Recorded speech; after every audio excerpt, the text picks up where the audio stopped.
मुंबई के विधान भवन में जैसे ही 44 साल के देवेंद्र फडणवीस को बीजेपी विधायक दल का नेता चुना गया, नागपुर में पटाखे फूटने लगे और मिठाइयां बंटने लगी।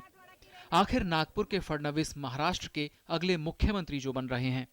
बीजेपी विधायक दल की बैठक में मंगलवार को फडणवीस को विधायक दल का नेता चुना गया।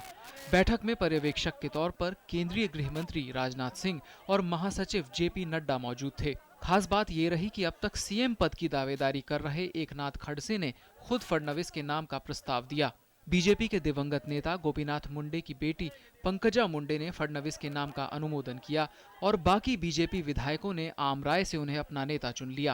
विधायक दल की बैठक में माननीय एकनाथ खड़से जी, जो भारतीय जनता पार्टी के वरिष्ठ नेता हैं और विधायक हैं, उन्होंने देवेंद्र फडणवीस जो प्रदेश के अध्यक्ष हैं, उनका नाम प्रस्तावित किया।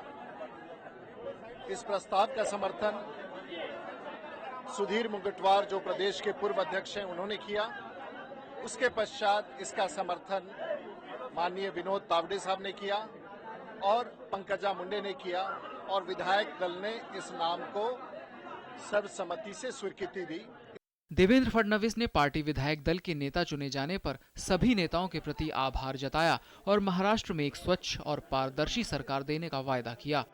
मैं महाराष्ट्र की जनता को इतना ही आश्वस्त करना चाहता हूं कि जिस प्रकार से मोदी जी ने देश के अंदर सुशासन लाया और देश को विकास की ओर अग्रसर किया, उसी मार्ग पर चलते हुए महाराष्ट्र को एक पारदर्शी और विकास की ओर ले जाने का प्रयास हम लोग करेंगे।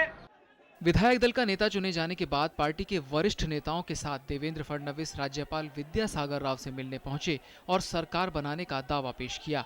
राज्यपाल ने दावा स्वीकार करते हुए उन्हें मुख्यमंत्री के तौर पर शपथ लेने के लिए आमंत्रित किया।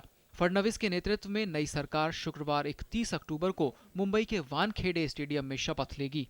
31 तारीख को माननीय राज्यपाल जी ने शपथ ग्रहण समारोह नियोजित किया है और शपथ ग्रहण समारोह के बाद 15 दिन में बहुमत हमको स्थापित करने का आदेश भी दिया है। माना जा रहा है कि इस मौके पर प्रधानमंत्री नरेंद्र मोदी, उनकी कैबिनेट के कई सदस्य तथा बीजेपी शासित राज्यों के मुख्यमंत्री उपस्थित होंगे। खबर यह भी है कि फडणवीस छोटे मंत्रिमंडल के साथ शपथ लेंगे।